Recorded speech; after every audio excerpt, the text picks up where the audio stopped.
Tonight, 9 people killed and dozens injured in a horrendous train crash south of Sydney.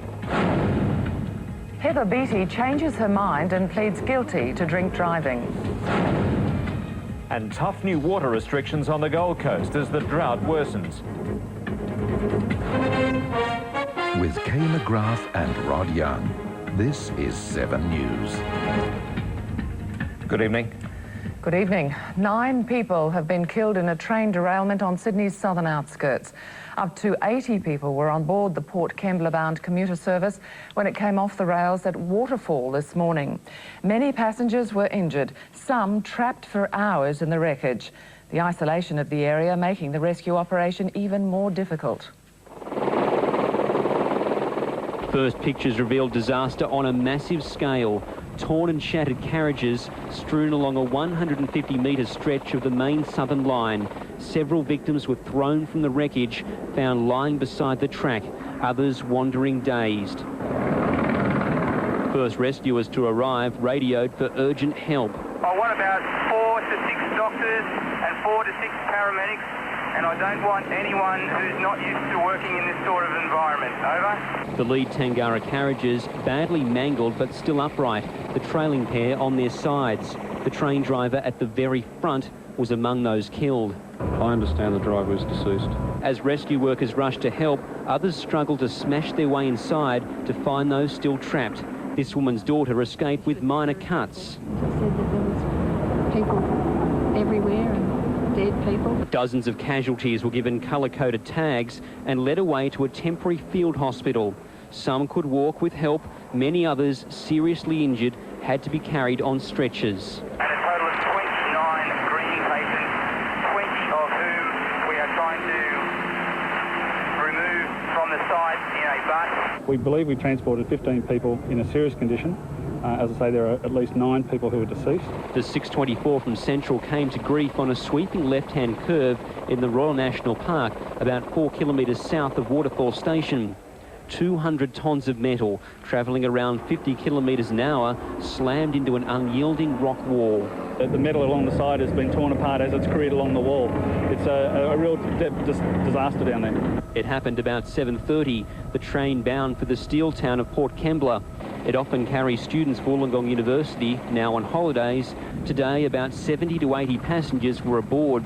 Survivors used mobile phones to call for help, but it was delayed by the isolation of the scene, the only vehicle access a dirt track.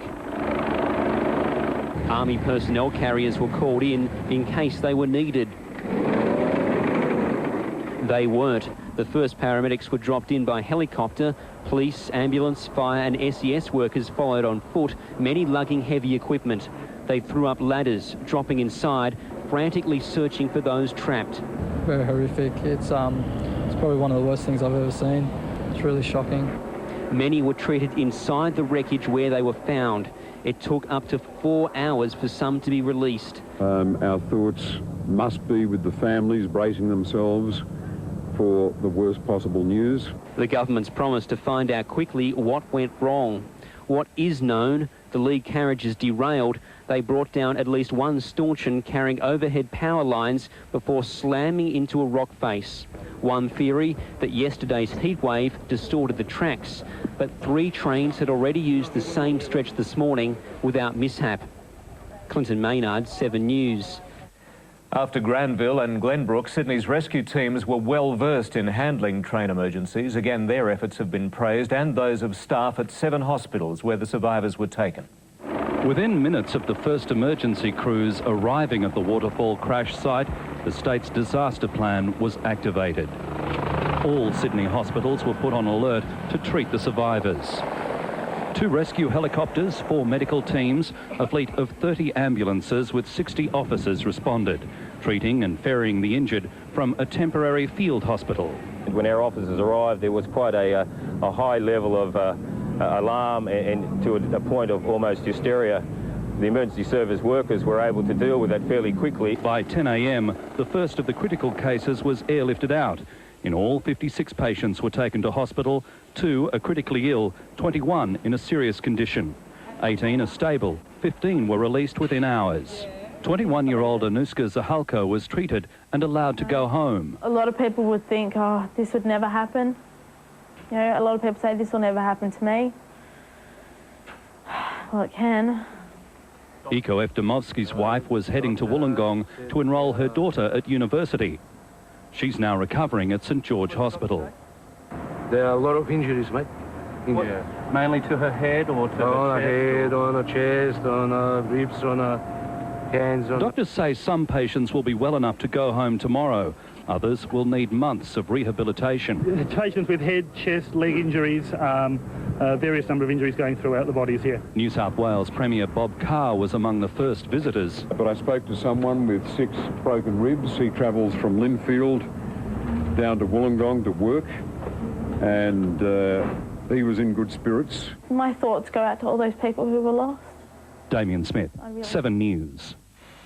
Well, for the very latest now, we'll cross to 7 News reporter Robert Ovadia. And Robert, can you tell us, are authorities any closer to working out what caused the tragedy? Good evening, Kay. Well, the investigation has well and truly begun. As I speak, 2 heavy-duty cranes are trying to remove the 2 carriages from the track, just to my right, about a kilometre away. It's hoped that process will be over and done within a couple of hours. They'll take those to Sydney. Metallurgists and other experts will literally try to piece the trains together so they can try to piece together what happened this morning.